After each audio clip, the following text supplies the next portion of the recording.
Good morning, I am Dr. Veena. Today we are going to discuss about copyright. When we look at the copyright is related to ideas and expressions, and as we all know that copyright is one of the types of intellectual property rights, which is the creation of mind. So, when we are looking at the creation of mind, it is an ideas and expressions. Each individual differs with respect to their expression. Ideas may be common, but when it comes to expression, it will be totally different. So, that original expression which qualifies the originality and where it involves an skill of an individual, where the labor and the judgment which can be made clearly as it is an original expression, then that subject matter can be protected as a copyright.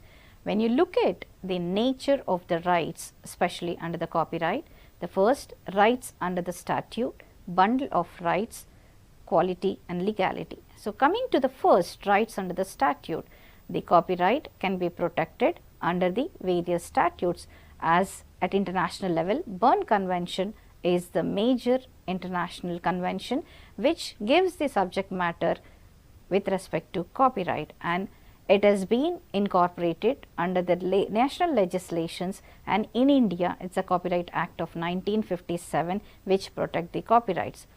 And the second one, when you look at it, is a bundle of rights. Why it is considered as a bundle of rights? When you look at the other intellectual property rights, it has been the economic rights, but when you look at the nature of the copyrights here, it has economic, moral as well as neighboring rights. So, for that reason it has got a bundle of rights which can be dealt in elaborate in the further slides. And the quality and legality, the another concept when we look at with respect to copyright is whether the question is here, any copyrighted material should have any quality, unlike the intellectual property rights. So, here the quality is not the question, but when we look at it, whether the expression which have been given by an individual has got the originality or not. So, that originality will be for the expression which is being protected as a copyright, but not the question of the quality.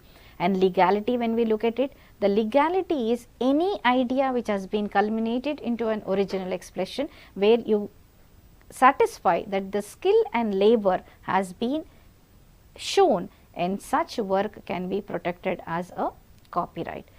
Now, next, if you look at it, the registration of copyrights, whether to seek the protection in the eye of law, registration is mandate. No, when you look at it, the legislations, the Copyright Act never insists to register. Once it is created, the copyright is being protected.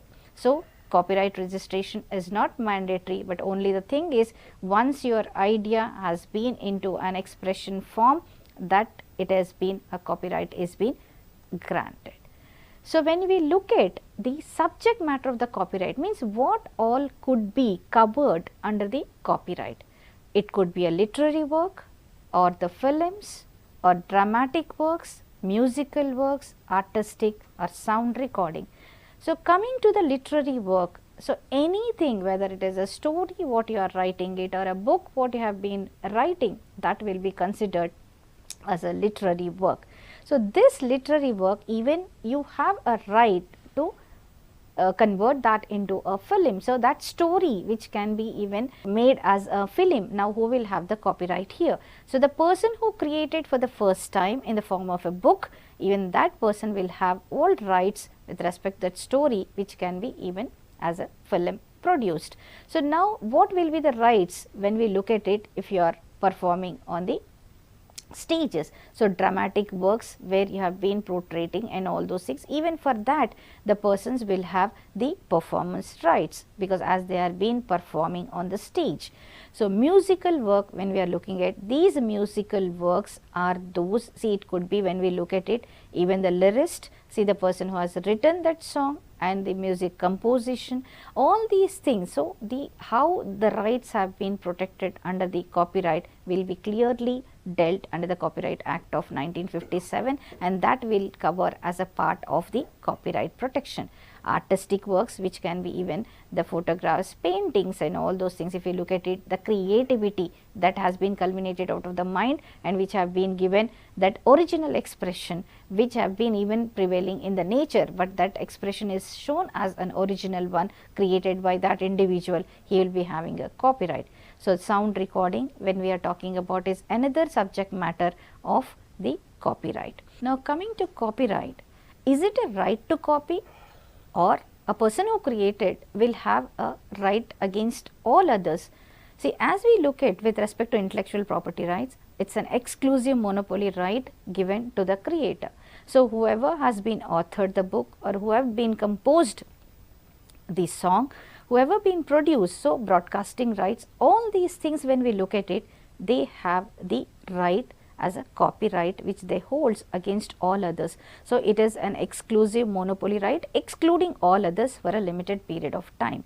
If you look at the right to copy, so it is not the other person's right to copy, but the original owner who is having the right to reproduce in any material form once he has been authored that, or he has every right as a second one to publish.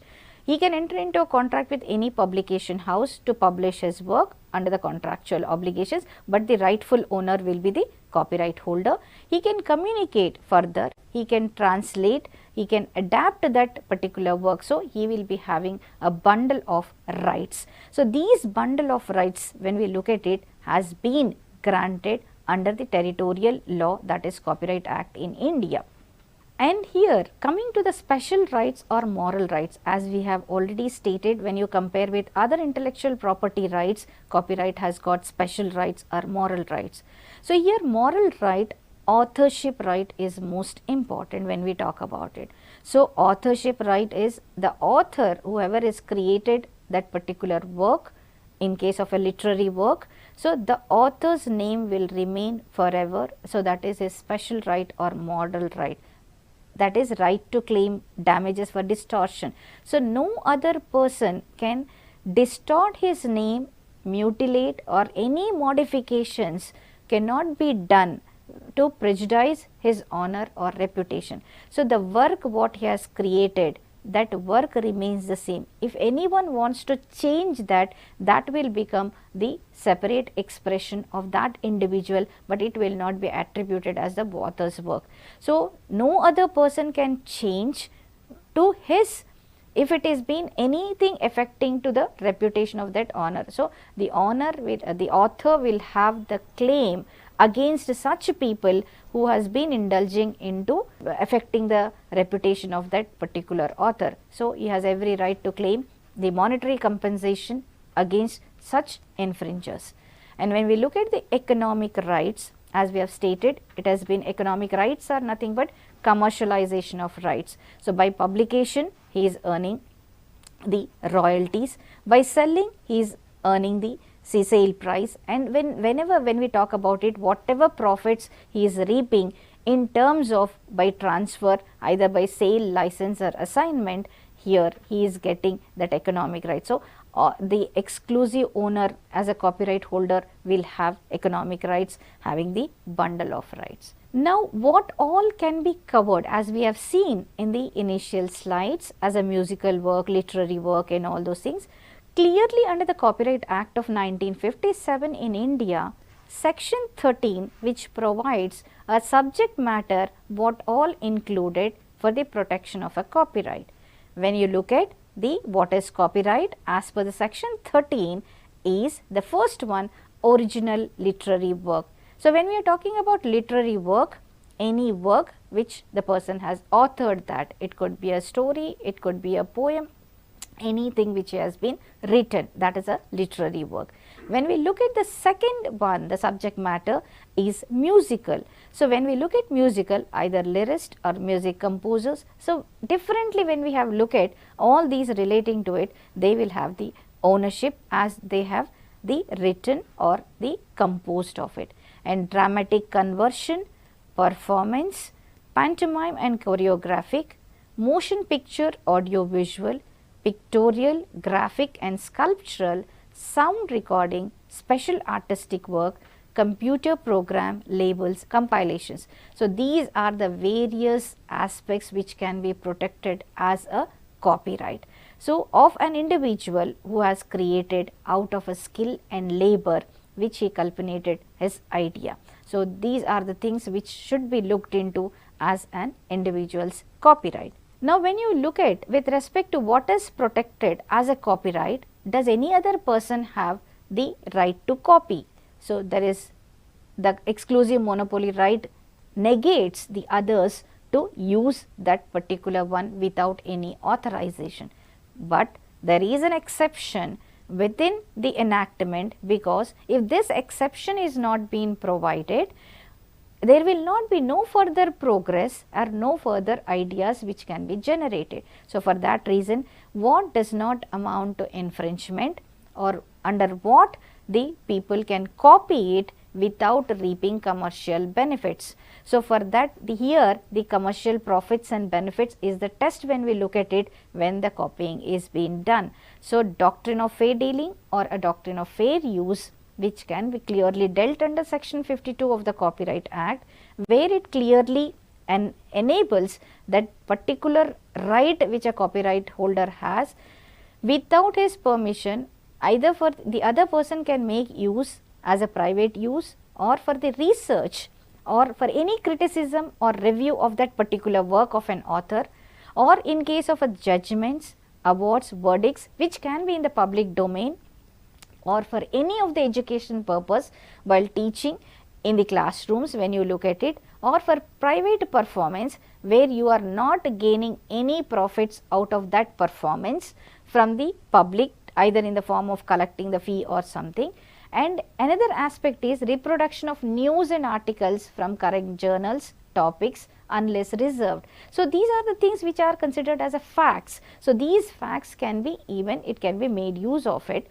Translation from foreign language. So, if you are translating from foreign language, if it is for the benefit of the public where you can establish, then in such cases, and you are not reaping any of the profits, you are not selling that, or you are not gaining any of the monetary benefit. In such cases, it will not amount to infringement. And another element was that work, if it is been used for preaching, in such cases also it does not amount to infringement, because it is only dissemination of the knowledge it is considered, but not as a reaping of benefits, which is the crux of the intellectual property right holder in commercialization, and especially when we are looking at from the trade perspective.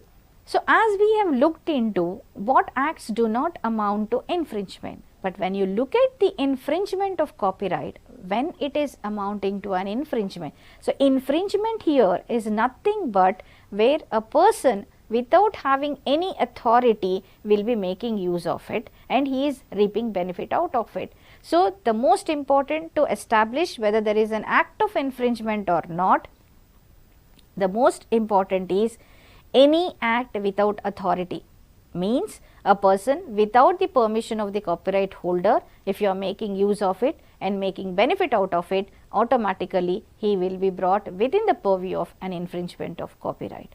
And another one, the test to establish that there is an infringement of copyright is commercial exploitations and depriving the owner of the profits.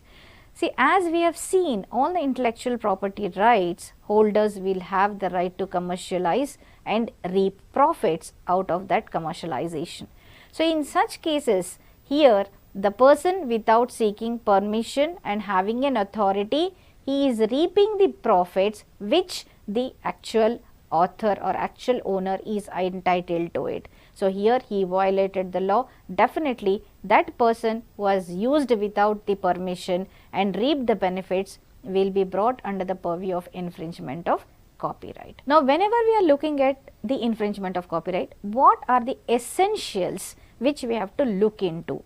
Whether what type of the work which they have been carried out to brought within the purview of infringement. When we look at the essentials, the first thing is reproduction. If you are reproducing the work as it is, that means you are reproducing without making any of the efforts to bring about your original expression. So, where you have no right under the copyright legislation. Or the next one, your publication. So, you are publishing that work and reaping the benefits without authority of the actual copyright owner, then you are an infringer. And performance, see, publication performance, when we are talking about it, is in the same way where you have no right to gain profits. The communication, adaptation and translation, qualitative and significant work. So, these are all the things which that is the reason why we call it as bundle of rights. It cannot be reproduced, it cannot be published, it cannot be communicated, no adaptation has to be taken place. The translation rights also with the author, and any qualitative work, even if you cannot say that I have made an improvement of the work, but that can be as a separate, the original expression, if it can be satisfied, that qualitative one you may have the right, but not anything upon the existing work without his authorization. If you have done, then automatically it amounts to an infringement of it. Now, when we are talking about what could be the various tests of it, so the copying is considered as an infringement. So, now types of copying. Here, if you look at with respect to types of copying, one is casual copying. What is casual copying? Without any intention, it will be like casually you just copy the para for your benefit. Now, here you have to see whether you have been copying irrespective of section 52 fair use or fair dealing. If it is for the fair dealing under section 52, this casual copying or subconscious copying or substantial copying, when we are being categorizing, to be looked into whether you are coming within any exceptions or not. When we say casual copying is also considered as copying without any authorization. Subconscious copying is when you get used to read several times, it will be in the subconscious mind, and when you reproduce, you will reproduce as it is without knowing that you are reproducing the same, without making any changes in your own words. So, that subconscious copying is also considered as the infringement, because there also you are not making any changes, that is only considered as a reproductive, the capacity of an individual, but not the creativity of an individual. And substantial copying, when you look at the various tests of the copyright, there is no clear cut demarcation what amounts to a copying, whether it is 1 line copying, 10 lines, 100 lines or substantial copying. Sometimes the essence of that particular work, even if it is in smaller portion copied, is considered as a copyright infringement. Once you are copying substantially, then it is automatically bringing within the purview of the infringement of copyright. So, these are the various types of copying. Even while dealing with the cases by the courts, they have been looked into these types of copying. When it amounts to infringement, only does not amount to infringement if it has been proved that there is a fair dealing in using. That means either you have used it either to critically evaluate or review, or when we look at with respect to it for the aspect of not an intention to copy where you never intended, but only for the exceptions which have been provided under 52 you have brought into it. Or you can explain that it can be even only for the private use, it has not made anywhere public to either reap the benefits and all those things. So, for that reason, these are the types of copying where you have to look into whether there is an infringement of copyright or not. And judgment about the copying. Now, how do you decide whether there is a copy has been done or not? Here the test is, if you create in the minds of the readers, or it can be traced back to the original story of it, when you have been written a story and that has been tracing back to the earlier existing story, that itself is the impression which clearly gives in the minds of the people that it is a copy version of that particular one. So, the judgment to decide whether there is a copying or not is only the reader's impression. So, it is most important when you look at with respect to the copyright, the reader's impression is mandate. So, it should not bring into the minds of the people that already there is an existing work on this. So, as we have seen, ideas are not copyrightable. So, idea and the expression dichotomy, when we look at it, that is most important from the perspective of the reader's impression. In this case, where it has been clearly stated, R.C. Anand versus Deluxe Films, It's a classic case where they have clearly stated copyright cannot be granted to an idea, because now you see the most of the movies, the storyline will be the same, but for what they have the copyright in the movies also, see the characters will be remaining the similar, and either it could be based on the real life situations or fictional. So, whatever it might be, what idea it is common cannot be protected as an idea, the copyright. That is what reiterated in this particular case of R.C. Anand and Deluxe Films, and they clearly state mere rearrangement of the events also will not classify, or it will not come within the purview of the copyright protection, as it is considered only as an idea. But if the author, out of the same idea, he has developed in a different manner, maybe the similar situations may happen, but if it has been clearly expressed in a different form of it totally, which gives as an original idea of that particular individual, under such circumstances it can be, that original expression of that idea can be protected. So, fundamentally in this particular case, it has clearly explained ideas will not have copyrights. It is only those ideas which have been into an expressions, and those expressions are original, and these expressions in accordance with the reader's mind is not been reflecting as the already existing work. So, that is the major test where they will look into with respect to the copyright protection. So, here when we look at the case, the Vadia, there are several cases with respect to copyrights. When we look at it, as we have seen, it is only for the expression, not the idea. So, this is the classic case when you look at it, Vadia Movietone Private Limited versus Vishal Bharadwaj of the Delhi High Court. Just before the release of this, the case of the film, that is Rangoon, where Kangana acted in this movie. So, the question here was, it is already traced to the movie earlier which have been released in 1930 as an Hunter Wali. In that they have the character Fearless Nadia. So, this character has, they have the copyright for that movie, and this character is as a replica of the same Fearless Nadia's character has been portrayed in the Rangoon movie where the Kangana Ranaut has been played. So, they have filed a case stating that this is been completely copied during their term of copyright, and that character is been exactly the costume what they have been copied, and the role as a stunt woman and all those things, walking style and everything, when you look at it reflects to the that 1930 release movie. So, whether there is an infringement of the character or not was the question before the Delhi High Court. So, it is clearly stated as a substantial copying of the character is being portrayed. So, for that reason, in this case it has been clearly held, once there is a substantial copying, because looking at that character, it has been immediately refreshing the minds, as we have seen the test is reader's impression. So, it has referred to the character of 1930s movie Hunter Wali. So, for that the court held that there is an infringement of copyright, and they were asked to pay bank guarantee of 2 crores in this particular case.